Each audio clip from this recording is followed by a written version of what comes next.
Welcome to today's episode. I'm JJ Flazanes, your host, and thank you for downloading today's show. Today is a live on-air coaching, and we're actually focusing on the exercise and weight loss plateau.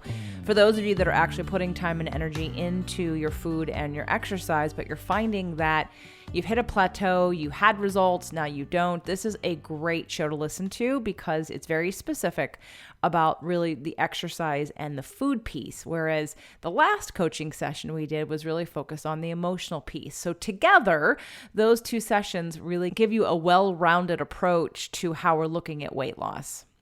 Now, on that note, I do want to remind everybody that we have some events coming up. The next one is a free event. It is September 5th. That is a Thursday. I'm doing an online webinar at 5:30 p.m. Pacific time, 8:30 p.m. Eastern time. It will be recorded, but for those of you that come on live, you will get special bonus gifts for coming on live.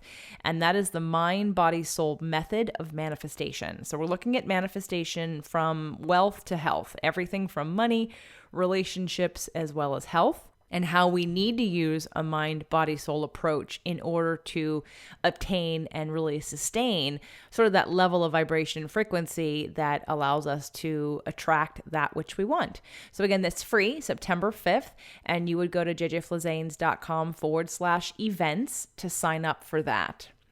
A couple of the other events I just want to let you know about for anyone who's local. On September 21st, we have a limited seated room with Adam Shively from Million Pound Mission and Allison Melody from Food Hills Nation and Rob Dione from Open Sky Fitness and me in Huntington Beach, California from 1 to 5 p.m. at $67. And again, we probably only have a few seats left. But again, you can go to jjflazanes.com/events to see if that's something you'd be interested in attending. And it will mostly be focused on weight loss and health from a diet and exercise perspective because we've got Allison and Rob and Adam and I, and that's really what's being focused on. Okay, it's called Transformed. And yeah, so check that out if you're someone who's local or would be willing to be local for Saturday, September 21st from 1 to 5 p.m. And then the last two things I'm going to remind you about, October 11th through the 13th, is the Manifestation Boot Camp with me and Lisa Thomas. We'll talk more about that a little bit later, and she'll be back on the show before that happens, so we're going to talk about it. And then, of course, the third annual Releasing What Weighs You Down, and that is happening at 1440 Multiversity in Northern California near Santa Cruz. And this event is taking place on a 75-acre property with redwood trees, and it is spectacular and breathtaking. They provide all the right kinds of foods if you're vegan or if you're gluten-free or dairy-free, so you will be completely taken care of on the food side. And again, that's January 10th through the 12th, Releasing What Weighs You Down. For those of you that have been to the event before, obviously there'll be similar content, but it will be different every time. And the reason why it's different every time is because you're different every time.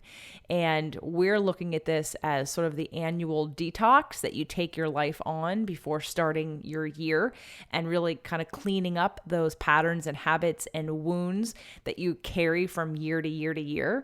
So I just wanted to invite everyone, and the sooner that you register for the event, the better priced room you can get. And you're going to do that ultimately through 1440 Multiversity, but come on over to jjflazanes.com/events to be linked to the exact page you need to go to. Okay.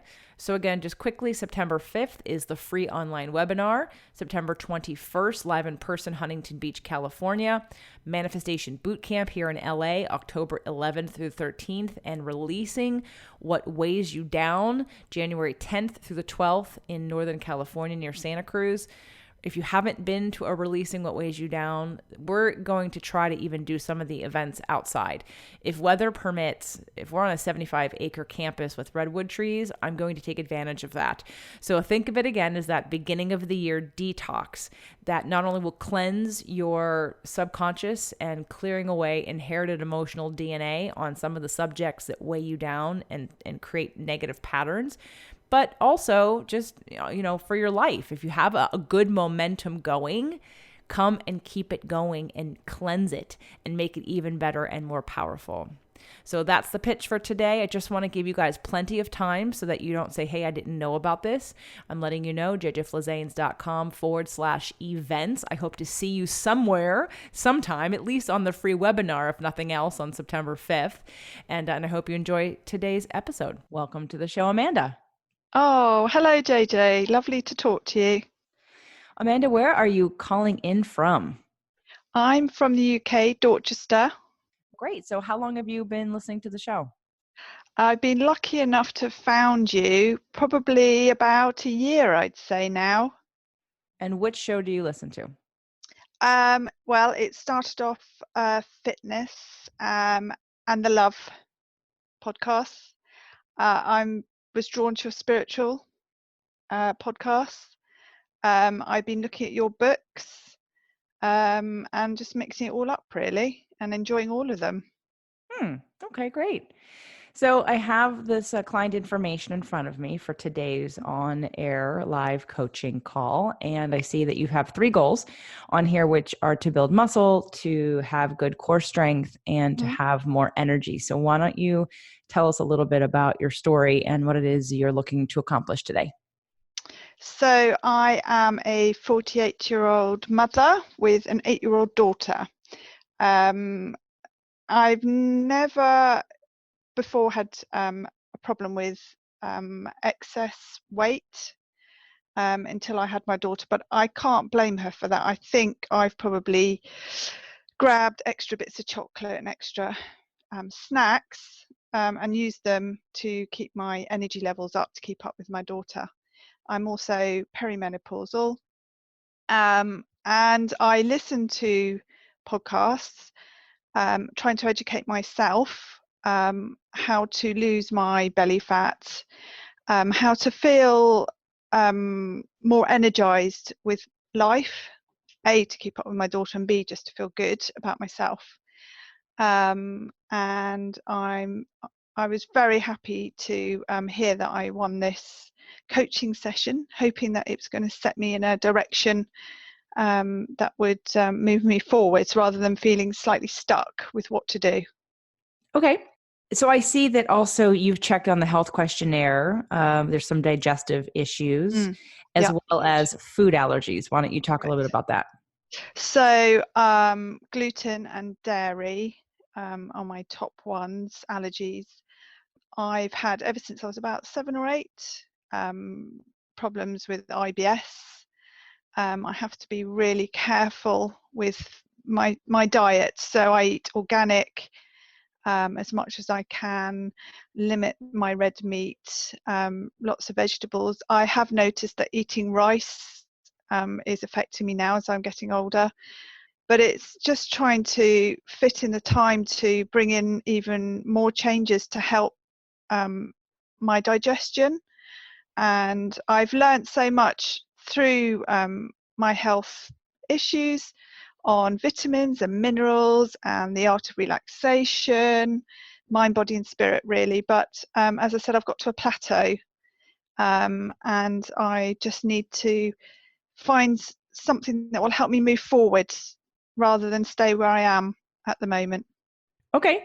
So on the activity level, it says you have like a medium. So for all those of you that haven't filled out a client intake form of mine, which is most of you, there's a question that says physical activity level, low, medium, and high, and do you currently engage in exercise? And you said walking dogs, right? Okay. That's correct. All Yeah. right. So why don't we go over a little bit of what it is? Because it sounds like obviously we'll hit it from the physical part first. It sounds like you have some bit of a routine because you just said you've plateaued. So something that you've been doing. And my guess is whatever you've been doing, has it worked? Has it provided some kind of result? It had done. This time last year, I was slimmer. I used to, because my dogs were younger, I could do fast walking, but they're getting older now, so I'm slowing down, even though I do a good hour and a half in the morning, and then in the evenings we go for another walk, and my daughter's on her bike.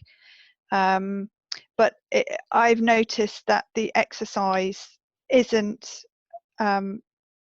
it's not managing my weight as it used to. I noticed that if I had a good walk in the morning, I could almost feel my body burning off any sort of extra weight, but it's not happening at the moment.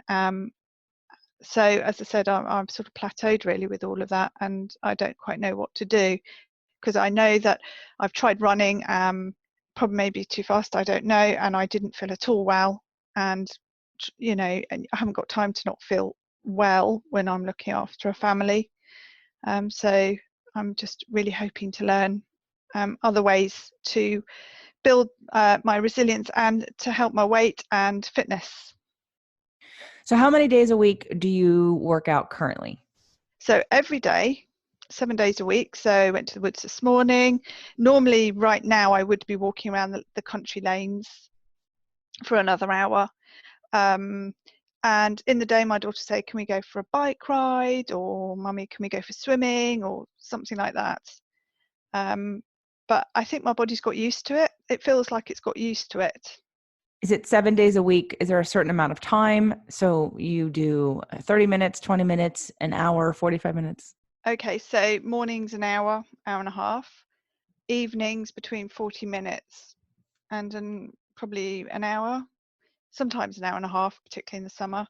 And then in the day, cycling, or go swimming with my daughter, or we go to a water park, or any sort of thing like that, really.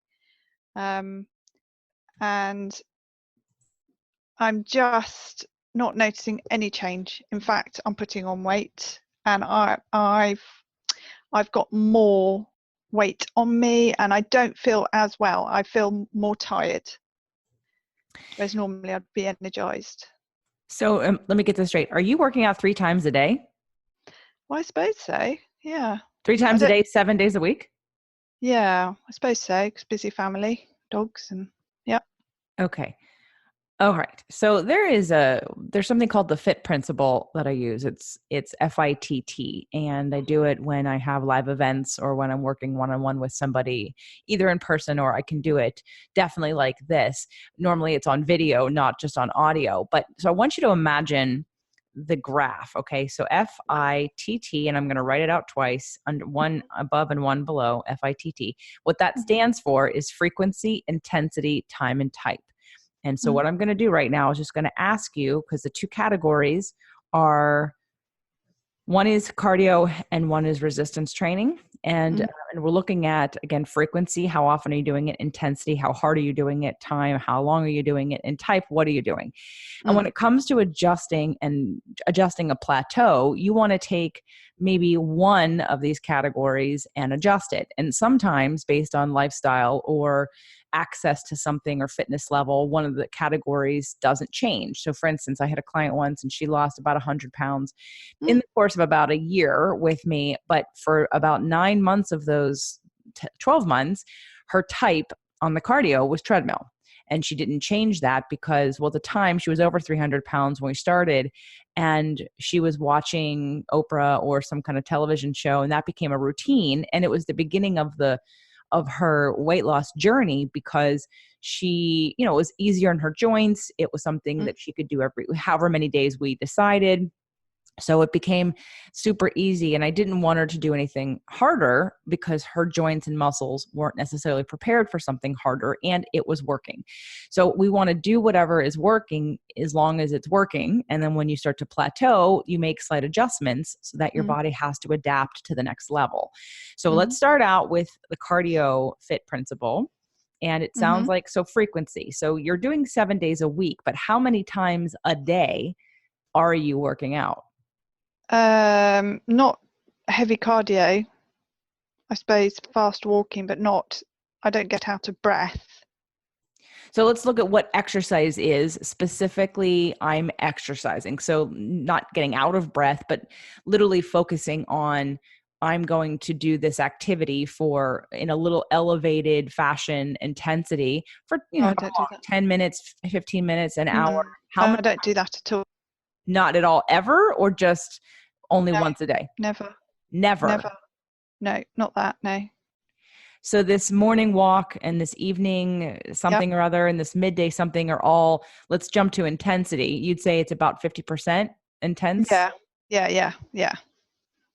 Okay, so we need to give you some credit though for moving. So why don't we just say that you're doing the 7 days a week? Let's make the frequency. You're doing 7 days of something Okay. that you're at about 50% intensity. So now the Okay. type, you're walking. What else are you doing?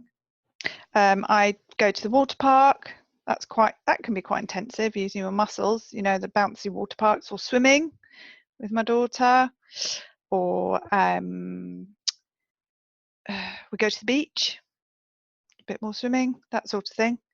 And with an 8-year-old, it's a bit more intense. So that's the sort of activity. Okay. And then the duration, how long it's going on for, would you say in Um, that you're in constant motion? Not how long, like you're at the water park for 4 hours, but out of the four okay. hours or 3 hours, how long are you actually moving So around? the water park would be 30 minutes, fairly solid going. That's quite tiring. Swimming in the sea, probably 15, 20 minutes. But not, no, actually, I'm pulling her around more than anything, actually. So it's probably about 10 minutes of intensity and then pull her around. And then walking, again, back to walking. I do a lot of walking. And you said it was about an hour sometimes walking? Oh, easy, yes. Yeah. 2 hours a day, easy. Yeah. Okay. At A- least. Yeah. And and you was this something that you started to do more of like before? Let's go a couple like last year you said Mm.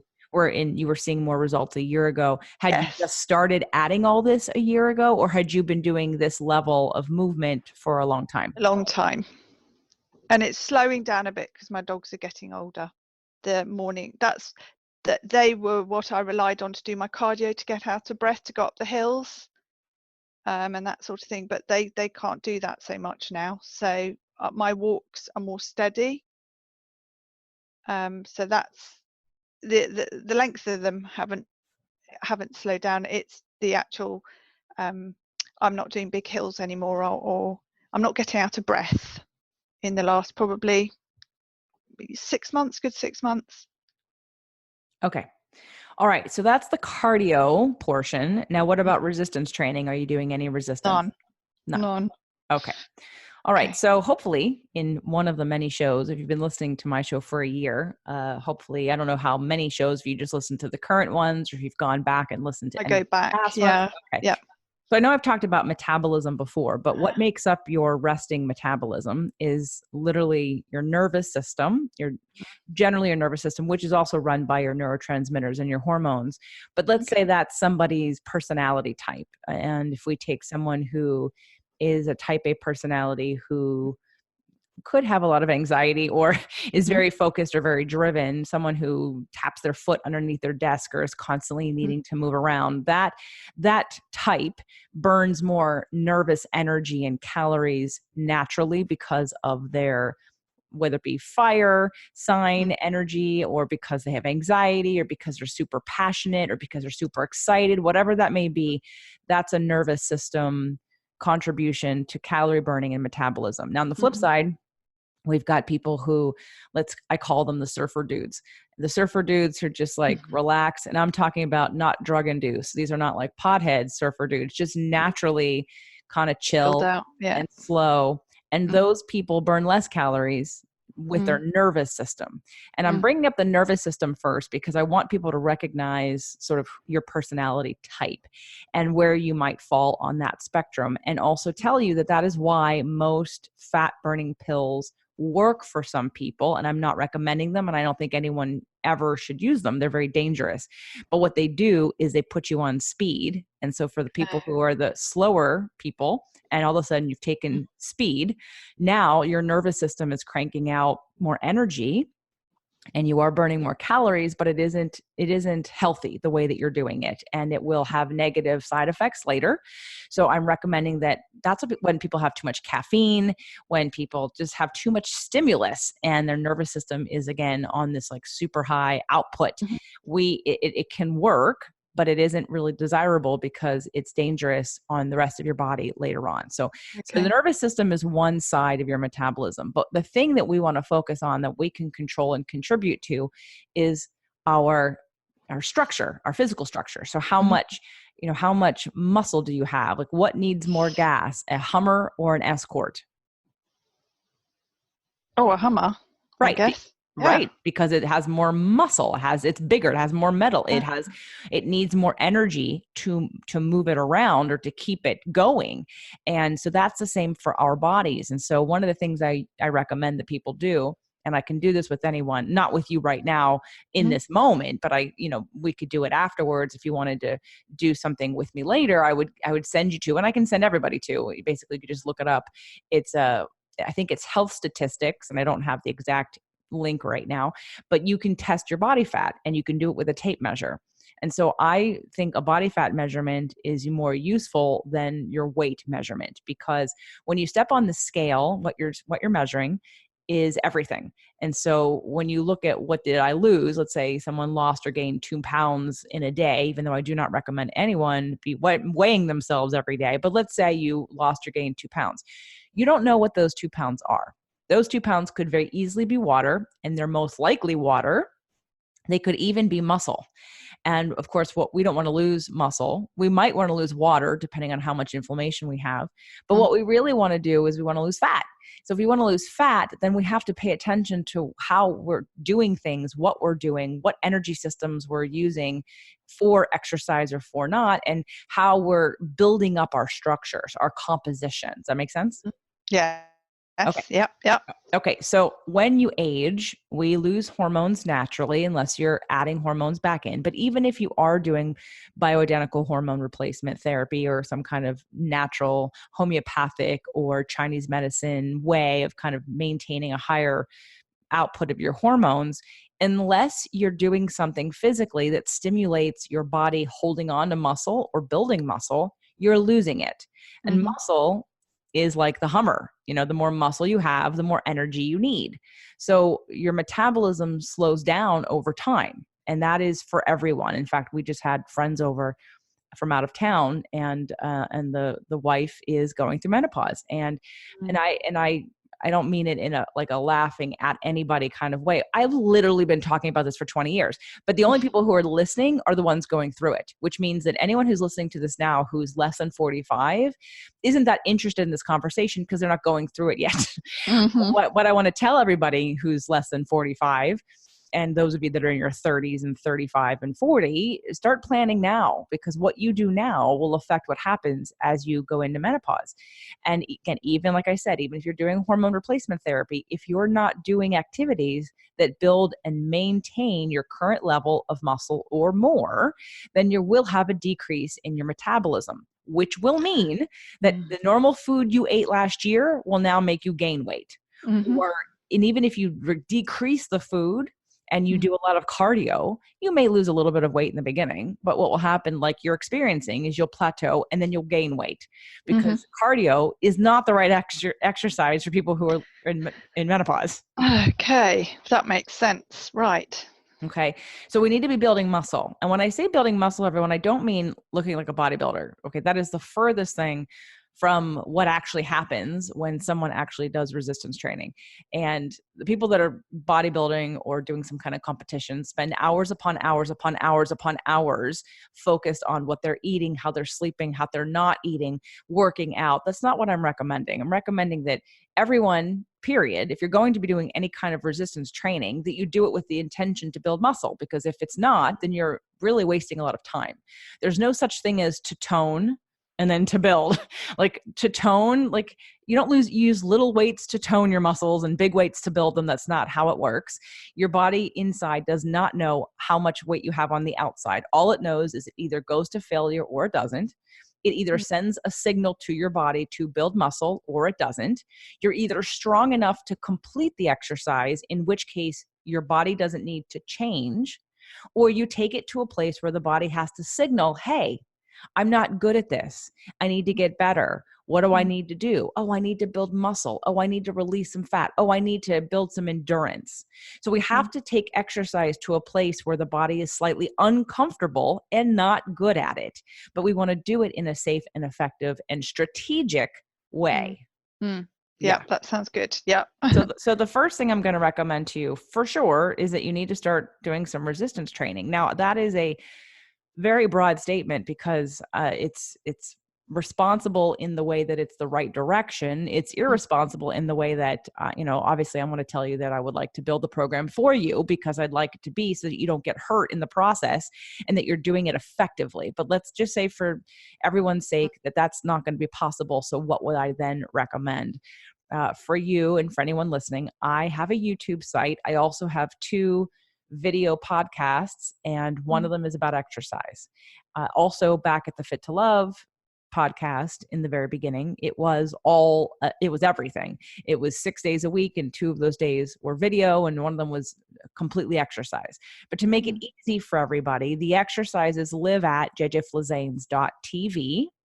And there are a couple different playlists. One is the Smart Exercise playlist.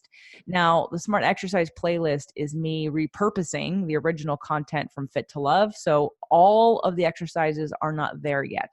There are a lot of them, but if you want the entire library of exercises, you go to the Fit to Love Movement Mondays playlist. Okay, Fit to Love Movement Mondays playlist. But although watch the Smart Exercise episode 0, it just gives you a little bit of background as to what I'm about when it comes to exercise and what you need to pay attention to. But after episode 0, all the rest of the exercises are the same on both playlists. Okay. Right. Yep.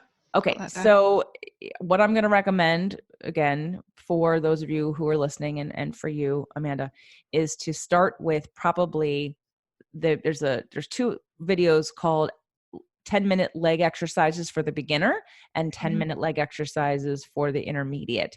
I would recommend that you start with the beginner and you even just start out with 10 minutes. There are 2 exercises, I believe, in that video. And if you can just start with that, get you someplace. But let's go into the programming after I address the other things. All right. So right now you have no resistance training happening and you've got a lot of movement cardio, but none of it is very efficient. No. You're not taking your body to a place where it actually has to get better at something, correct? That's right. Yeah, correct. Okay. So without trying to make your life about exercise, how many days a week could you commit to doing some kind of harder cardio? Because I think the biggest, because your timing is fine. You've got, a 30-minute here, a 10-minute here, a 60-minute here. I think that's all fine. And the walking and the different things that you're doing are fine. You just need to take that intensity level, the I in the FIT principle, that needs to be bumped up sometimes. So how many days a week could you do something harder? Well, I could do something harder every day, cardio, if I committed to it. Well, when I am committing to it, I'm scared of the pain because I once did a kettlebell session with a fitness guy and I couldn't walk for 3 days. Okay. Case in point where why, it's not just a sales pitch. It's me literally saying, please, everyone, let me help you because I don't want that to happen to you. Right. So I'm quite grateful that you said that. So I'm saying, yes, I want to do it, but I have a bit of fear behind it. Well, first we're talking about just the cardio piece, right? So the kettlebell session you did was not cardio. The kettlebell session you did was mostly resistance. It was probably more in interval training, but let's just put that aside for a second. And I'm not a big fan of kettlebells for those of you listening. And the reason is because it's just a weight that you put 2 hands on. And most of the time the exercises that are attached to kettlebell training is a lot of using momentum versus using muscular control. And I'm not a fan of that because if you're using momentum and the weight is handling that momentum and gravity, then your joints have to decelerate that, which means if they're not strong enough, you will hurt yourself. So I'm just not a fan of kettlebells for that reason. Yeah. Thank you. I feel better now. Now I understand that. So to do the harder cardio, how long would you want me to do it for? Because if it was every day, say if I added on an extra 15 minutes or... So I think right now what I'd prefer you do is that you start out with 3 days a week. And you can possibly either build or swap. So let's say you take 3 days a week of maybe the walk that you do on your own or 30 minutes. let's see, take one of the sessions and Hmm. that you do 3 days a week Yep. and increase your intensity level. So here's where I would recommend that you use some kind of device. I like Polar. I'm if those of you saw me, I have a flip phone. I don't have an iPhone or a smartphone, and I'm extremely loyal until I have to change. Now I have an iPad, so I'm not about not being about the technology, but I prefer Polar over Fitbit. Although I know Fitbit has come a long way and they've got all kinds of things, and some of the Apple Watches also have the gadgets and the gizmos. But I've been using Polar for 25 years and I like the kind of information it gives me. So I'm going to recommend that you get some kind of device that tracks your heart rate. But here's the thing, I don't want you just to know what your heart rate is at any given moment. For me, the reason why I like Polar and the reason why I haven't really done Fitbit yet is because I haven't seen anyone track the amount of time they're in their target heart rate zone. So let me give you the breakdown of what I'm looking for. You're going to put on a device for your sessions to see where your range is. And if you're going to be spending 30 minutes doing some kind of cardiovascular activity, I want to know that 24, 25 of those minutes was spent in a heart rate zone that actually moves the needle for you in terms of taking you to the next fitness level. If Okay. you're taking a 30-minute walk and maybe you're sweating a little bit, maybe you're slightly out of breath, but your heart rate is doing really good and you're not actually working that hard, then it's not a waste of time, but it's not as efficient as it could be. Hmm. And for those of you who don't have 3 times a day to work out, for those of you that only have a certain amount of time, and even for you, Amanda, as time changes, as as more things in your life start to change, we Mm. want to just be efficient, right? We want to get the most out of the time that we're spending. So I Mm-hmm. really want you to have some kind of device. Again, I'm recommending a Polar heart rate monitor, so that way you can track how much time you're spending in the total exercise, how much of that was spent in your target heart rate zone, which we can program, also a maximum heart rate and an average heart rate. And Okay. those numbers, when you track them over time, you start to see how your body adapts. As you get stronger and more fit, your heart rate goes lower, you burn Oh. less calories, your maximum heart rate's lower, and your average heart rate is lower, and the whole exercise gets easier. And Mm. that would be an indication, not right away, but over time, as it gets lower and lower, for you to increase again Mm. the intensity level. Does that make sense? Got you. Yes. Yeah. So if we're not tracking some kind of heart rate, then you're guesstimating. And Hmm. for me, back in like way back in the beginning, 25 years ago when I first started training, I got on an elliptical trainer and I had just gotten my heart rate monitor, and I remember thinking that I must be really high in my zone because I was sweating, I was going Mm. fast. Mm. There was no resistance on the machine, and when I Mm. looked down at my heart rate, it was barely at 50%. And that was a real eye opener for me to think, if someone thinks that they're going fast and that they're doing good enough cardio, but yet they're not getting results, it's because you're more fit than you think you are. The exercise isn't hard enough for you and you're Hmm. wasting a lot of time. And I'd Okay. say that happens with a lot of people who do walks. They'll go walking, and at first, the walking makes a big difference. You feel Mm. better, you feel more It did. energized, you feel more flexible, you're Yeah. losing weight, Yeah. but then you're going to plateau. That's it. That's it. That's exactly what's happened. Okay, so you're gonna get some kind of device, Fitbit or Polar Yeah. heart rate monitor, and we're going to start looking at your heart rate during this focused cardio piece. And I would recommend also testing out what happens in the other pieces too, because while the elliptical, I thought I was doing harder than I was. Flip side, when I started rollerblading, I thought this isn't nearly as high as running. And then when it was, I was like, well, darn, I'm going to rollerblade. I'd rather rollerblade than run. And rollerblading gets my heart rate up. So we would just want to pick choices that make sense to Mm. maximize the time you're spending. All right. Okay. Yeah. So right now we're going to say that 3 times a week, you're going to increase the intensity of your exercise and you're going to find some kind of tracking device to Right. use to regulate that. Okay. Right. Okay. Yeah. Now, on the other side, it's time to look at your resistance training. So, how many times a week could you commit to some kind of resistance training? Um. Okay. That's a harder one in one sense because I have to stay still in one place. when I'm running around doing everything. So I would have to I would have to really make it a focused intention. If I put it into it for 2-3 times a week, that would be quite a big jump for me. So let's I start find, with two. yeah, Let's start with okay, two. So okay, 2 times a week. And, like I said, that 10-minute leg exercise for the beginner, it's 10 mhm, minutes. So if you just say you're going to do 15 minutes twice a week, okay, that would be a good place to start. So frequency would be 2. And if you can get more in, like 2 to 3, that's fine. But don't get okay, like set yourself up to win, not to fail. And yeah, where most people go wrong is they go, I'm going to do 5 days a week, mm, and you're currently doing none.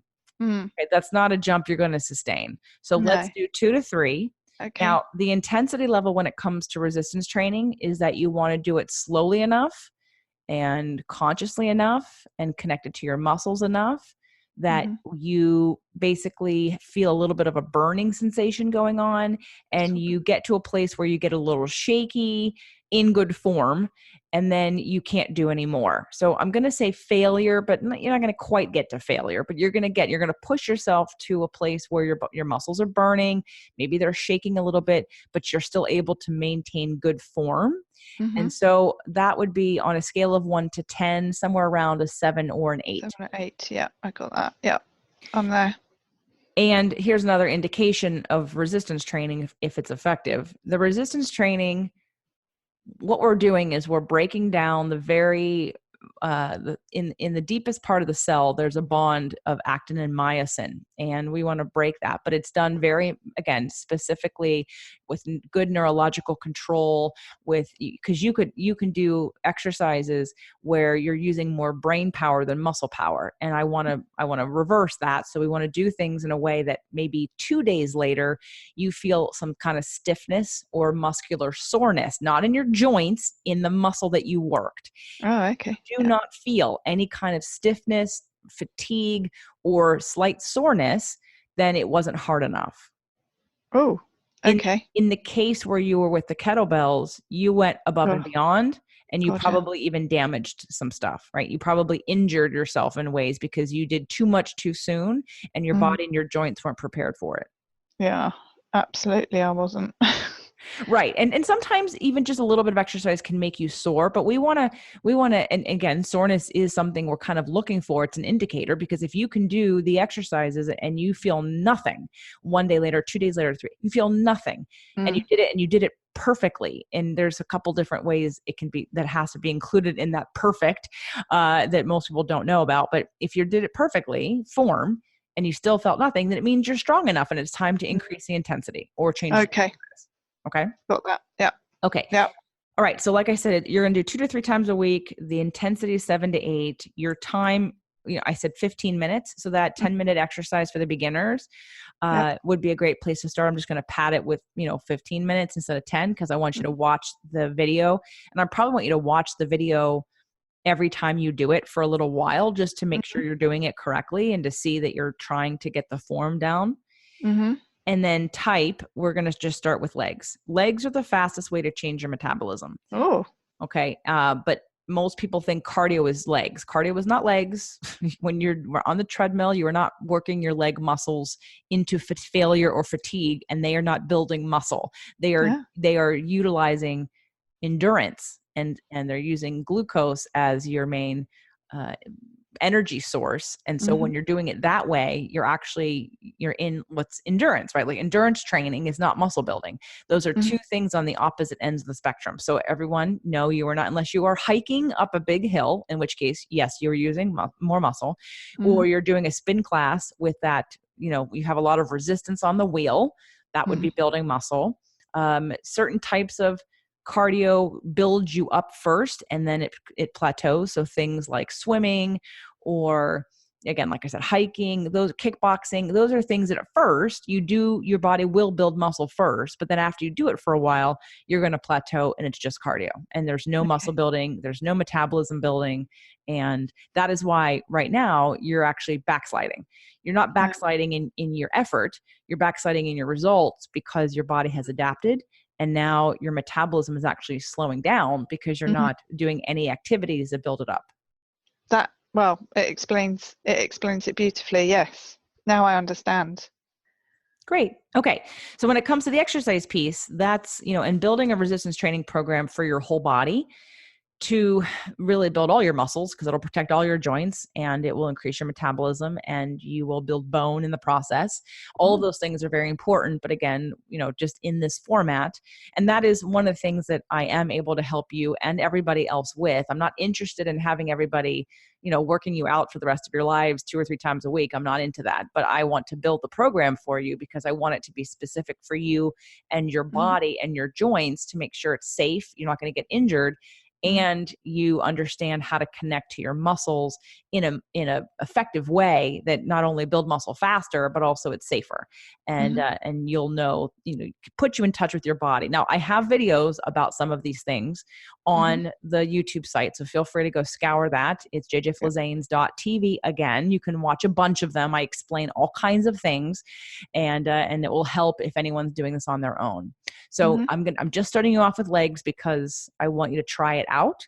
But just know that you're going to, after, just like with the whole cardio thing, after a few times that you do it, let's say a couple weeks, you will have built muscle and then you will have plateaued. So you will need more.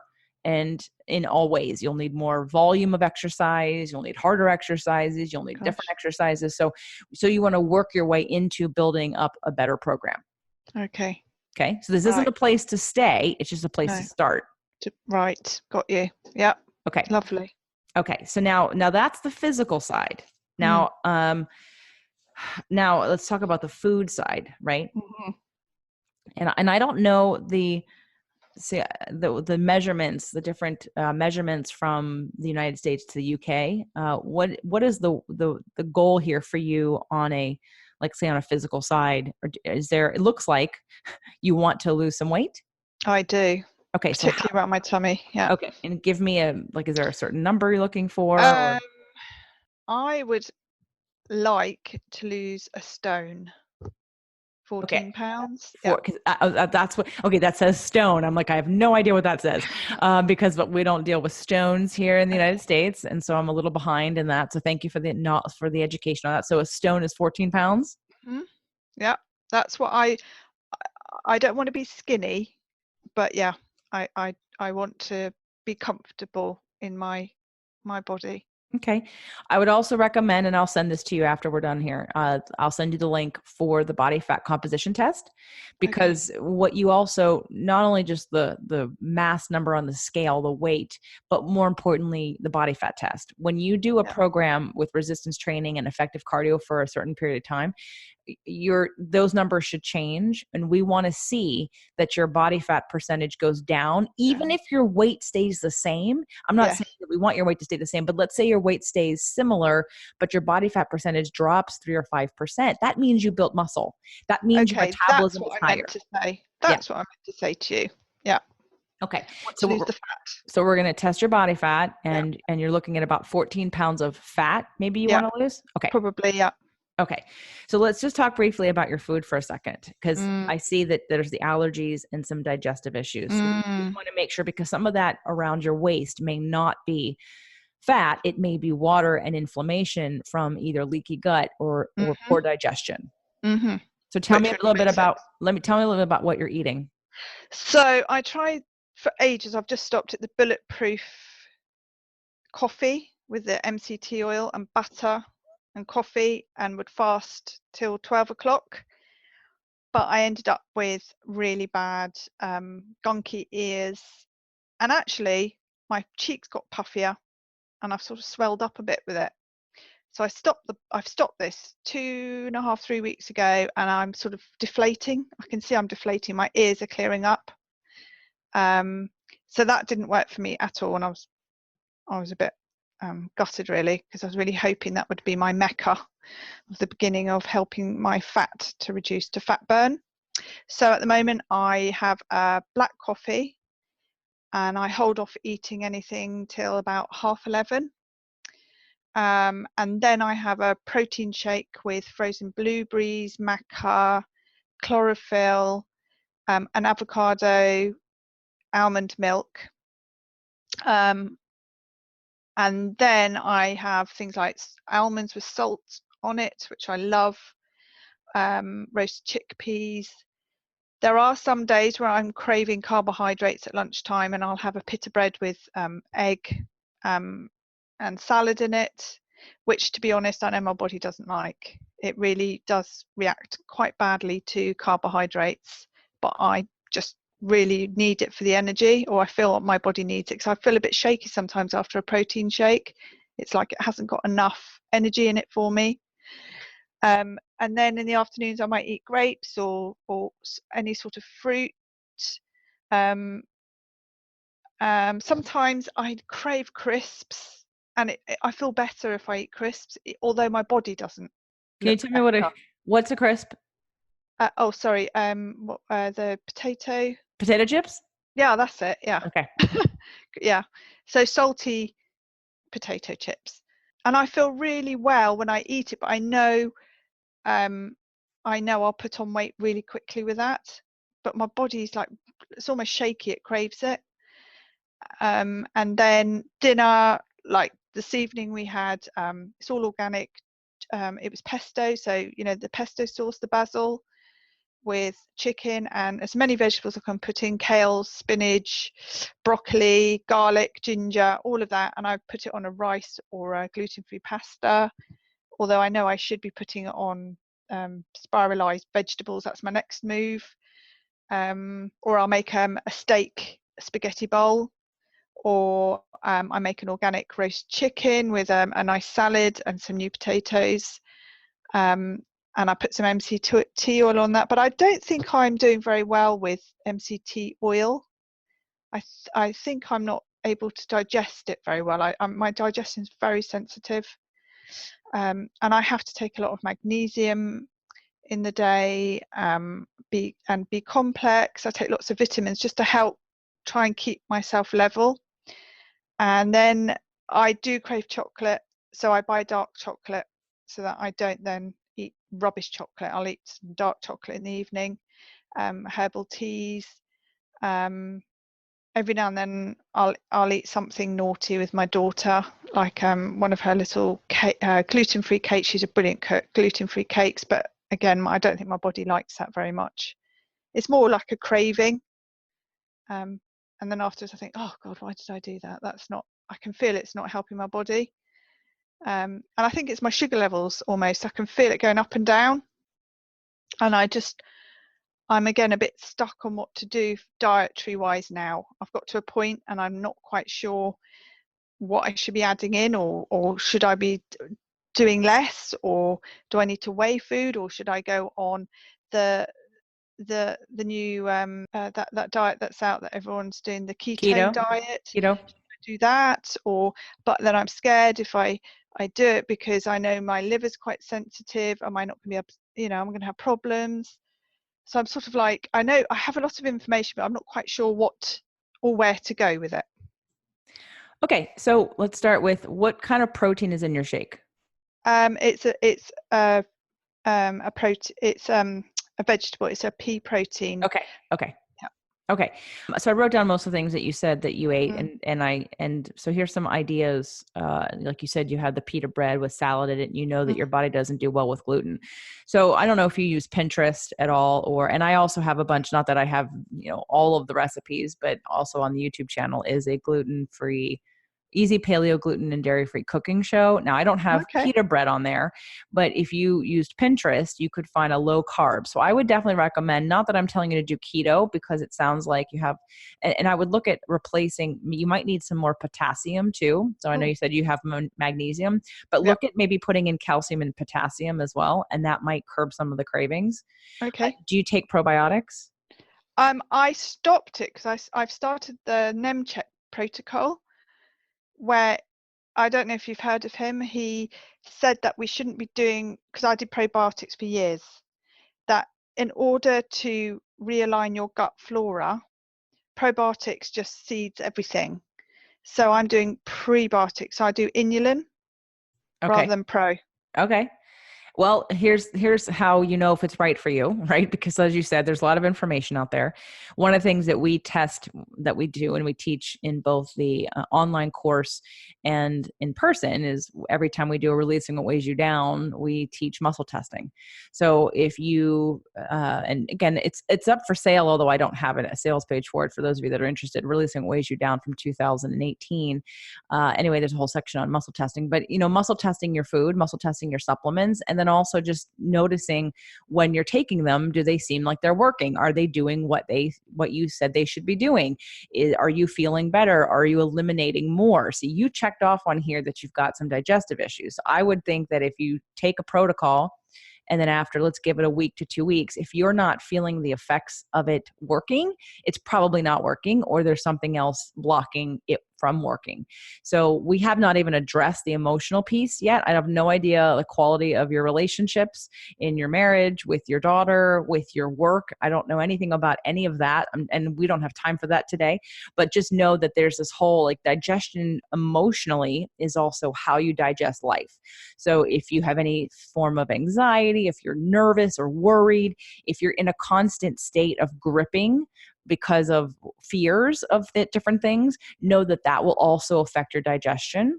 And again, today we can't address that because there's not enough time. I just want to make sure we address it so that you can think about it, so that you can see where in life can I either meditate more or relax, or do some coaching or therapies, or things that can get me into a different state, hypnosis, things that, fixing certain issues in any relationship. So there's that whole emotional piece that, like I said, we can't address today, unfortunately, but I did want to tell you about it so that you're aware of it. So let's focus back on your food and on your supplements and whether or not they're working or not. So you already Mm-hmm. know that the pita bread, the gluten-filled pita Mm-hmm. breads aren't Mm-hmm. working, but maybe there's a lower carb bread that you could make or buy that would be a good substitute. Mm-hmm. Okay. So I would recommend, get on Pinterest, look Yep. up low carb pita bread or low carb breads, and have those on hand. I mean, I have a whole freezer full of low carb tortillas made with, that are Oh, gluten free and corn free. They're rice and they're cashew and they're almond and oh. they're cassava and they're coconut, and I've got a whole freezer full of. I actually have gluten free pita from Arizona that's frozen. So if I ever do, have a craving for pita bread, at least I have gluten free pita bread. Yeah. So that would be that. Like anything that you have a craving for, just see if you can find a lower carb substitute that's gluten free. Okay. Okay. Will do. Yep. Now on the crisps, have you ever had kale chips? No. Okay, so look for kale chips, in some local stores that you have near you that might be health food stores. There's a bunch of different brands here in the US. I don't know if they're all over the world, but some of them have like flavors, like there's zesty cheddar, or Mm. like a cheese kind, or there's just different like ranch style, and they're all vegan, and they have a little bit of like a coating, and it's a cashew based sort of a Mm. dairy substitute, and they're dehydrated, and so they're crispy like chips, they're salty like chips, but they're kale, and they usually have some kind of, again, like flavoring. So I would look Okay. into some kind of either kale chips. You can even make them, and I have a video there. Okay. You wouldn't make them the same because and they wouldn't be quite as healthy, but they'd be cheaper for you to make them yourself. So if you go to jjflazanes.tv under either Easy Paleo Gluten Dairy Free Cooking or Fit to Love Tasty Tuesdays, I've got a video on how to make kale chips. Okay. Lovely. Got that down. Okay. Tasty. So again, here's another way to, and again, an occasional potato chip is not a big deal. It's if you're doing it every week. It's if you're Mm. doing a lot of them, right? So we have the salt cravings. That's fine. If you Mm. find that it's more and more and more, it's probably indicating some kind of deficiency. So, Mm. but in the interim, see if you can't change it out for a kale chip Mm. or a healthier version. I know at Trader Joe's here in the US, we have like dehydrated broccoli. And I actually keep it in my car. A bag of it is like 8 grams of fiber, only like 100 calories. And it satisfies it's crunchy, but not like a chip, but it's a little salty. And man, is it full of fiber. So, Okay. so I'll take like the That's good. broccoli, and it's dehydrated broccoli. So just see if you can find some substitutes and try Sure. a bunch of different things. Okay. Okay, will do. Yep. Now the Yep. pesto, Great. the pesto sauce that you had for dinner, did you make it or did you buy it? I did buy it. Okay. So most pesto has Parmesan cheese in it. And Yeah. so that would be dairy, and that would probably not be good for you on a Mm, digestion level. Right. okay. Right. And you did indicate like a carbohydrate, like a high starchy carbohydrate at dinner. Mm, Yours mm-hmm, like pasta, gluten-free pasta, mm, rice, right? mm, So I would just say try reducing those a little bit. I'm not saying eliminate them completely, but yeah. I would put of your meals, I would put the starchier carbohydrate probably in the lunch Oh, okay. or Right. after your workout. So after you do your more intense workout, that's when you put in a little bit of the starchier carb. And then Okay. try to just reduce and you keep your dark chocolate. That's fine. Keep your dark chocolate. Just read the label and make sure there's no milk in it, because there's a lot of dark chocolates out there that use milk fat and Oh, non-fat dry milk. So oh, you don't want to be eating a dark chocolate that's got dairy in it, and then you're no. wondering why your digestion's off. Okay, got you. Lovely. Yeah. Okay. So other than that, you sound like you're doing really well with your food. I think if you make those small changes plus change the exercise, I think you'll Mm. break that plateau just fine. Oh, how exciting. You broke that down beautifully. Good. Any That other was surprising. Good. Well, so this has been a really great show on literally just the physical side, because I Mm, don't know if you've heard the show before you, the live coaching was all on the emotional side. And I love that. we Mm, didn't get to go through the physical side. So now you and I got to cover exactly sort of how to handle someone going through menopause or right mm, before. And this hopefully will hit home for a lot of people, especially mm. again, all of you women who are listening. If you're 30, this is as important for you to know, because what you do now affects your metabolism 10 years from now. So So you do want it to now. Yeah. do it now because you want to continue building your metabolism. It's a long-term success strategy. The higher your metabolism, the less effects of menopause you're going to feel. Okay, I like it. Right. I'm on it. I'm on it. I'm going to start tomorrow. Excellent. Already. Very exciting. All right, Amanda. Well, let's see. We're at the end of the show today. Do you have any lingering questions for me about what you're going to be doing? Did I answer all the questions you came in with? You broke it down beautifully.